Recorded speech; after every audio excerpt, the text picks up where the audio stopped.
Hello and welcome to Empire Sports Talk. I am your host, Roman Gennaro, and it's been a minute, so let's jump right in. It's been a few weeks since I've done an episode, so this one is going to be mostly a catch up of what's gone on in the league since we were last on. And so let's start with the NBA. The new season is set to begin this week, and there are a lot of interesting storylines to look at, teams that could be considered favorites and dark horses and different types of things. But before we get to the season that's ahead of us, I want to talk about the off season because the most interesting thing to me was the fact that Kevin Durant seemed to be kind of tired of the situation in Brooklyn. I know we've talked about that before, but he delivered an ultimatum to his GM and his owner, and he basically said, "Hey, either get rid of Steve Nash and Kyrie Irving, or trade me," and providing a bit of a standoff between himself and his management for the second time in his career. He did the same thing in Oklahoma City when he got tired of playing with Russell Westbrook. But the interesting part was just before that, there had been talk that he was working with the ownership, working with the GM to find a trade partner that worked for both of them. Things, although not working out for Brooklyn, seemed to be amicable between Durant and the Nets. And then not long after that, he randomly came out with the demand of get rid of the coach and Kyrie and all this stuff, or get rid of me, changing the tone of the negotiations and the situation. And Brooklyn basically said, no, you're going to play for us or you're going to sit for us. And Kevin Durant said, okay, I'll play for you, which the whole thing to me was odd. I don't know why. I really don't understand why Kevin Durant would basically end his good faith with his organization with a demand when they were already working with him to change things. But also, to me, this signifies, and there's another incident that I'll get to in a second, signifies the changing of the guard in the NBA, where in the last several years, it seemed as though the players were in control and were basically we were in an era where the players were telling ownership, like, hey, this is what I want, do it or else. And now it seems to me like ownership and GMs, with the Kevin Durant thing, with what I'm going to get to in a second with Draymond Green, are taking ownership of the teams that they own and the teams that they run, the owners and the GMs.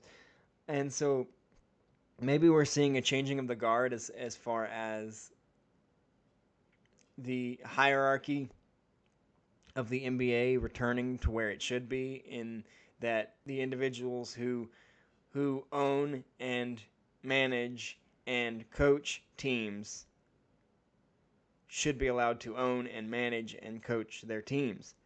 So Kevin Durant providing an ultimatum and ultimately having the Nets just flat out say, no, you're going to play for us, and him acquiescing to that provided an interesting dynamic that I think now is gonna work its way into the season, where he said he's going to play and Kyrie said he's going to play, but how well is that going to go and for how long? I don't see it being a successful marriage.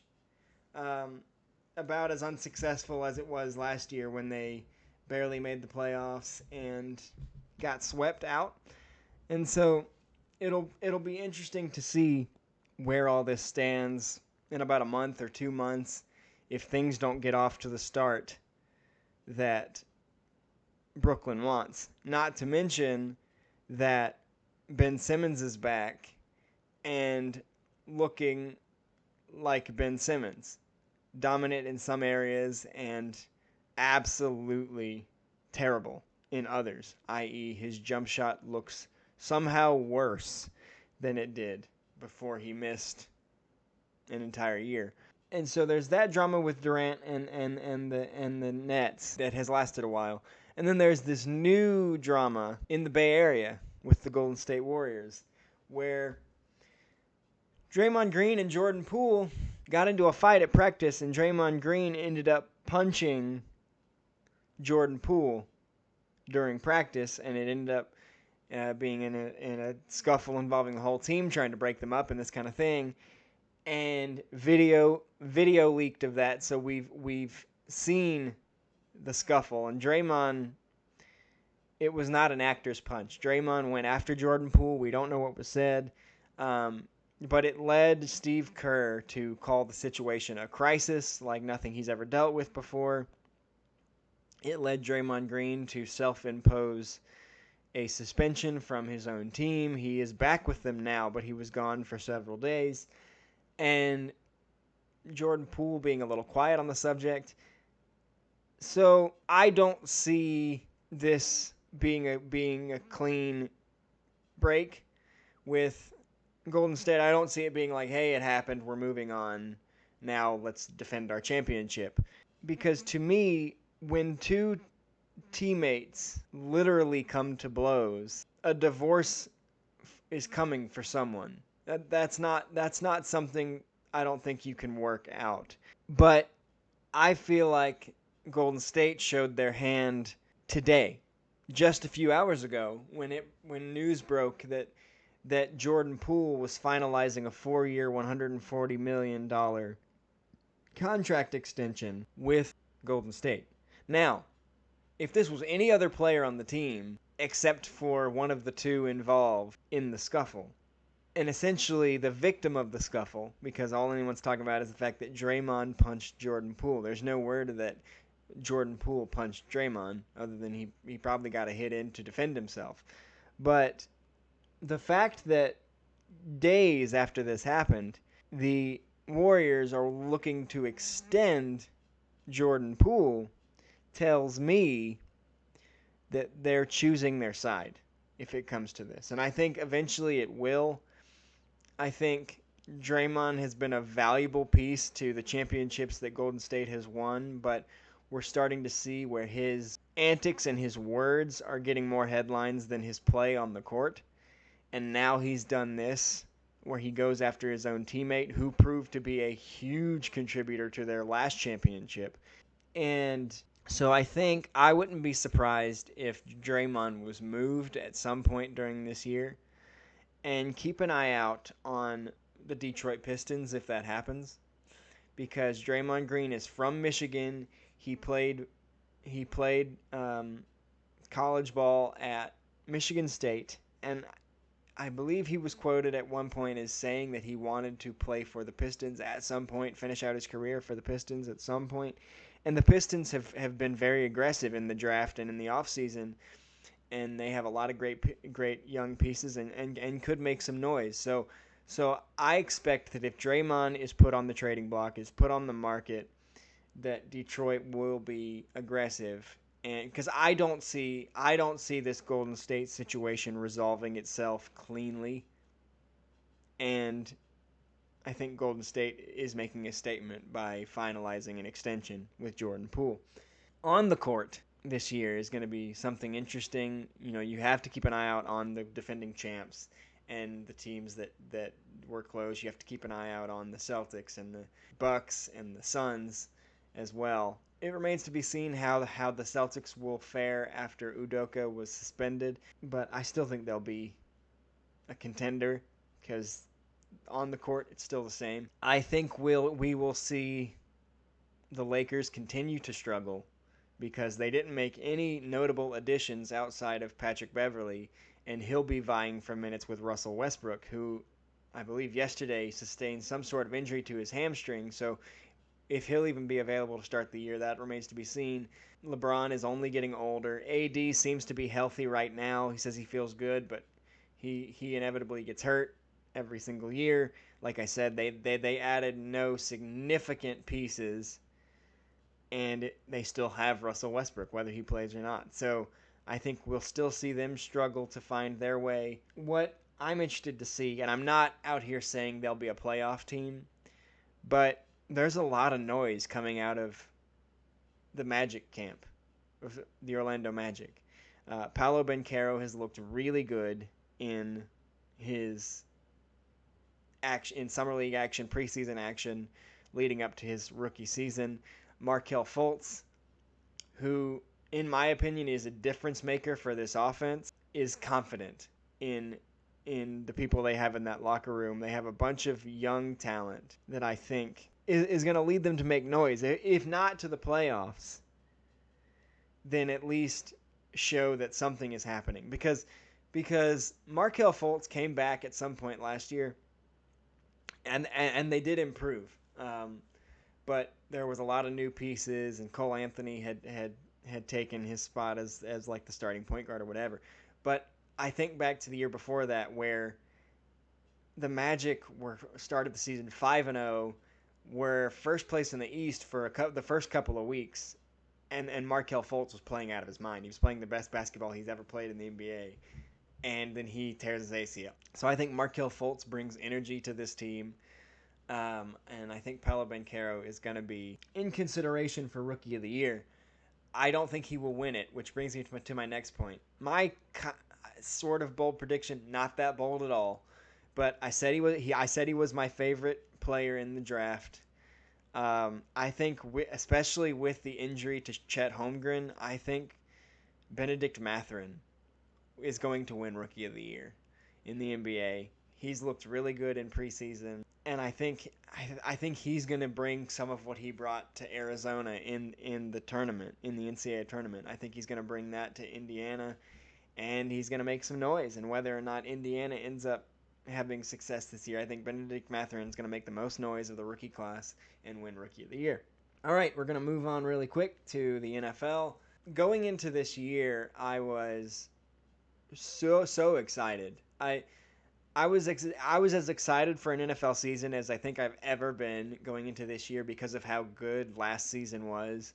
Everybody beating everybody, the playoff clinching and seeding coming down to the final game, everybody being into it. That last regular season game between the Chargers and the Raiders for the last playoff spot, winner gets in, loser goes home.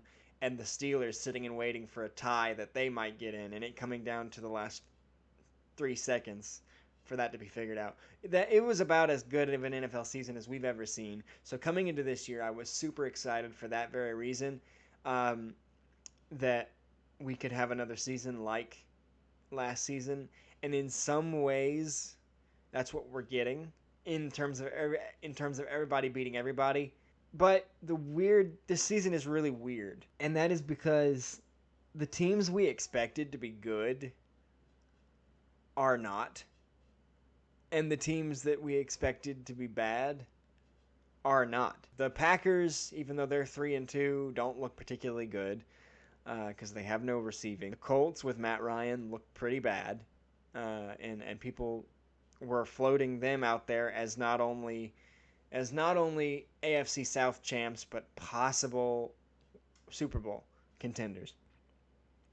Tampa Bay with injury issues and the drama that Tom is dealing with in his personal life. Tampa at 3-2 does not look as solid as they have.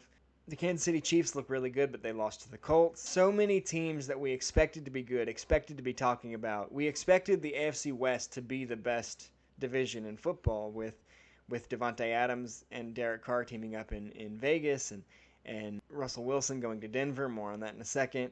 We expected the AFC West to be a dogfight, and all of a sudden, nobody really looks good in that division. The Chargers were my pick for the AFC in the Super Bowl. They don't look particularly stable. Justin Herbert's dealt with injuries that have rendered him limited. Whether or not we expected to see the Cowboys at 4-1 was one thing, but for it to be led by Cooper Rush and not Dak Prescott shocks everybody.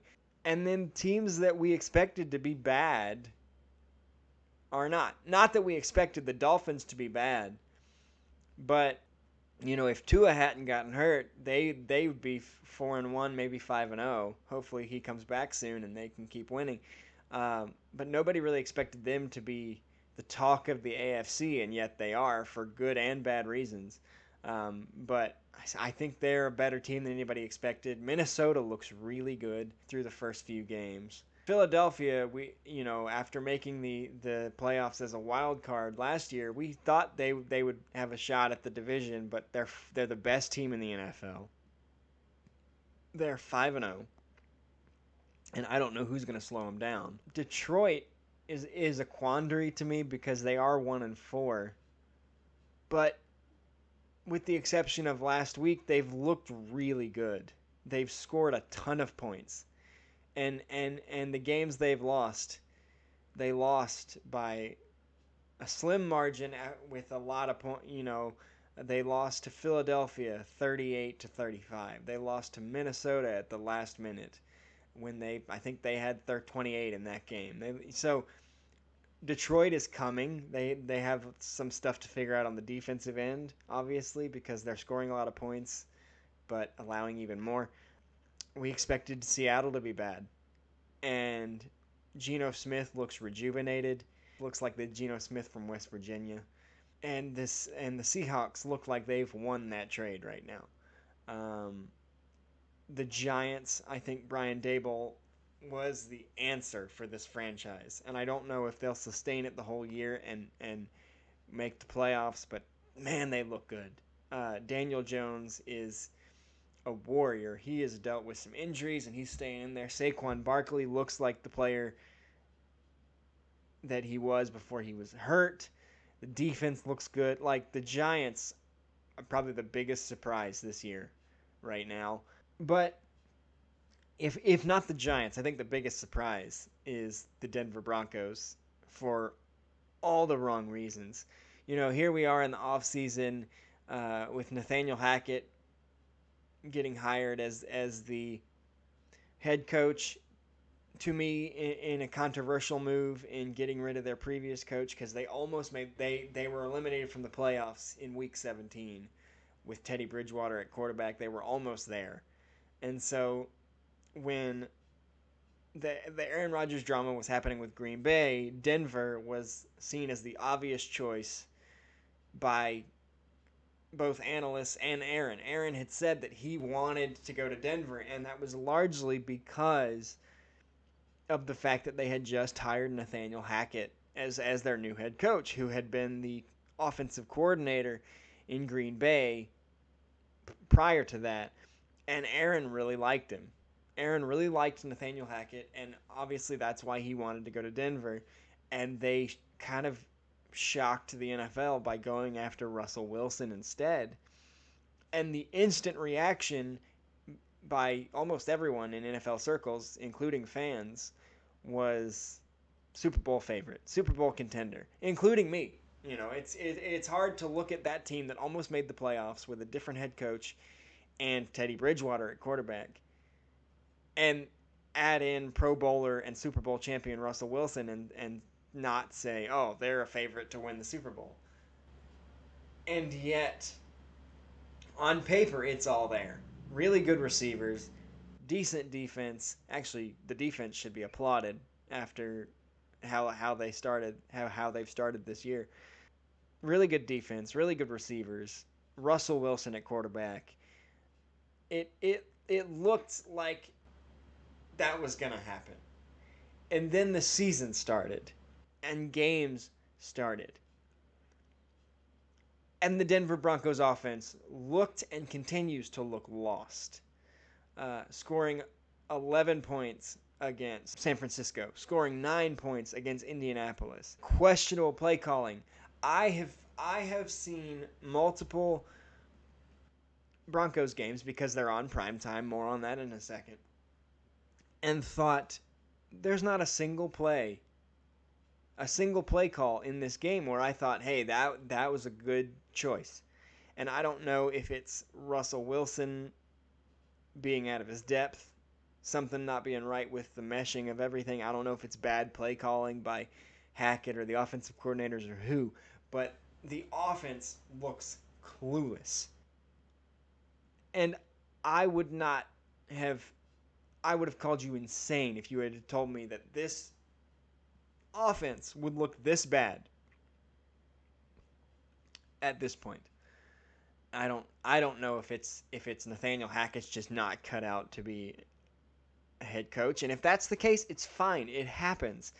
Sometimes you're the best coordinator, and you're just not the head coach type. We've seen that. Although he seems to have found a groove at Ole Miss, we saw that with Lane Kiffin whenever he got head coaching jobs. Wade Phillips hasn't had the best head coaching record. Bill O'Brien, and yet when you put them in the coordinator position, they flourish. So that's fine. If Nathaniel Hackett's just not meant to be the head guy, that's fine. But Dan Quinn is another example. I don't know if it's Russell Wilson being a bad fit. I don't know if I don't know. But right now Denver just looks like a major disappointment. They've somehow managed to be 2-3. They should be 0-5. They somehow managed to be 0-3 or 2-3, excuse me, because their defense has kept them in games, keeping Indianapolis and Jonathan Taylor did not play in that Thursday night game, which is all the more reason why Denver should have won. Keeping Indianapolis to 12 points, keeping San Francisco to 12 points. The defense has done its job. The offense has been pathetic. There's no other word to describe the Denver offense at this point but pathetic. And so I'm going to be watching closely, which it's not going to be hard because they're on TV every week. And I think which brings me to another thing. I think the NFL, and I know it would be a problem with scheduling and ticketing and fans. But after the last few weeks especially, what the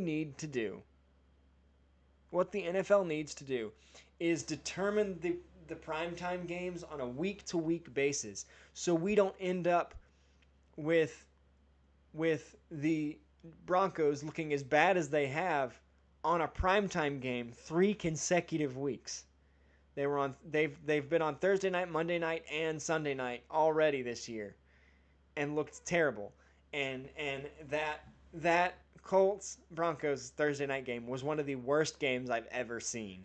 And then we end up the very next Thursday, this last Thursday, with Chicago and I don't even remember. And that game was bad. And so we've had 2 terrible Thursday night games in a row. And I know there are some contracts about certain, you have to feature every team, you have to do this, you have to do that. But why? Like the Thursday night games, the Sunday night games, the Monday night games are designed for viewership, are designed for the highest audience possible. The Sunday night game is even called the game of the week. So by that logic, all primetime games should be decided on a week-to-week basis depending on what the best matchup and who looks the best, because in that case we would not have seen Denver on primetime 3 times already this year, and they're going to be on primetime multiple times, I'm pretty sure, for the rest of the year because of what was expected. But that's not what we got. And I don't think we're going to get that at all this year. And so for them to be, 3, 4, 5 primetime games in a team that looks this bad, that's a disservice to fans. And a disservice to Amazon Prime, who paid all this money for these games, for the exclusive Thursday night rights to these games. I know it would be impossible because of fans and ticketing and different things, but for the good of the NFL, these primetime games need to be decided on a week-to-week basis. I don't know what's wrong with Denver. I don't know if they'll fix it this year. And last, but certainly not least, I want to move on to the MLB because the playoffs have begun. The postseason has begun, and the teams are whittling down. The Phillies, the Padres. No team has clinched their spot in the championship series yet, but the Phillies, the Padres, and the Astros are on the verge, up 2 games in the best of 5 series. So those 3 teams are on the verge. The Phillies and Braves are playing right now. Philly has a 3-1 lead as I record this in the top of the 3rd. So if they win, they close out the defending champs as I'm recording this on a Saturday afternoon. But before we got to the playoffs, Major League Baseball gave us one of the best seasons we could have asked for. All in one regular season, we got Aaron Judge breaking the American League home run record with 62 home runs. We got Miguel Cabrera's 3,000th hit. We got Albert Pujols returning to the Cardinals and hitting his 700th home run. We got he and longtime teammate Yadier Molina retiring together after one last run with the Cardinals, and possibly Adam Wainwright going with them after one last run with the Cardinals. We got Seattle and Philly breaking their long playoff drought. Seattle had a 21-year playoff drought. Philly had a 13-year playoff drought. Both those droughts are done. And I'm really excited. Tonight is Seattle's first home game since 2001, and it's going to be loud and it's going to be awesome. And the Philadelphia fans have been incredible during this series with the Braves. So Seattle and Philly ending these long droughts. And fans have been great in the postseason already. The fans in Cleveland during that wild card series were unbelievable. That is what I remember. I think it was Game 1 of the Cleveland wild card series against Tampa Bay. Jose Ramirez hits a go-ahead homer, and the place erupted. And I thought, that is what playoff baseball is. And so the fans have been great. So those droughts ended. We had 4 100-win teams, which tied the record for most in a season. And the Yankees finished with 99 wins. They lost on the final day of the season, or else this year would have had the most 100-win teams in a single season in MLB history. So we were 1 win away from breaking that record. And I want to give a special shout out to the Baltimore Orioles. Even though they did not make the playoffs, they came dang close. They won 83 games this year, which is their first winning season, I believe, since 2013. I may have that date wrong, but it's their first winning season in a long time, 1 year after losing 110 games. It's remarkable because they didn't have a bona fide star in their lineup or on the mound for them. They have a young manager, and yet they finished with 83 wins. And I want to give them special mention because it was a shock that they were even keeping pace, let alone at multiple points holding on to the wild card spot this year. That AL wild card race was tight, and they just missed out. They were just on the wrong end of it, but they looked really good, and they should be excited for their future. They have a lot of great players over there. They don't have any stars, but they have a lot of great players over there that with just a few pieces could really make a difference. And so I'm excited to see what they do. And I think Brandon Hyde, the manager in Baltimore, deserves to be the AL Manager of the Year. And it's not even a question to me that he did the best job of any manager in the American League because of the expectations or lack thereof that was in Baltimore going into this year and where it ended up. And while I'm on the subject of Managers of the Year, I think that distinction in the National League should go to Phillies manager Rob Thompson, because earlier in the season, and I'll admit that I was wrong, I talked about how I thought the Phillies really messed up in firing Joe Girardi after a 22-29 start. And yet the Phillies finished 87-75. So I think he deserves the credit for that. I'll admit that I was wrong, that they were right to make a change. He deserves the credit. He's a longtime baseball guy who served with Joe Girardi in New York, so it was obviously hard for him to take over the job from his team, but he admitted that he thought his chance to be a manager was over. Like he thought those days were gone, and so he had resigned himself to being that bench coach, that assistant. And he finally got his shot, and the Phillies, like the Braves, in the middle of the season, got hot, snuck into the playoffs, and are now looking as they are 1 win away from knocking off the defending World Series champs, and they shocked the Cardinals in the wild card. They look like a team that could make a World Series run. So I think he deserves the National League honor.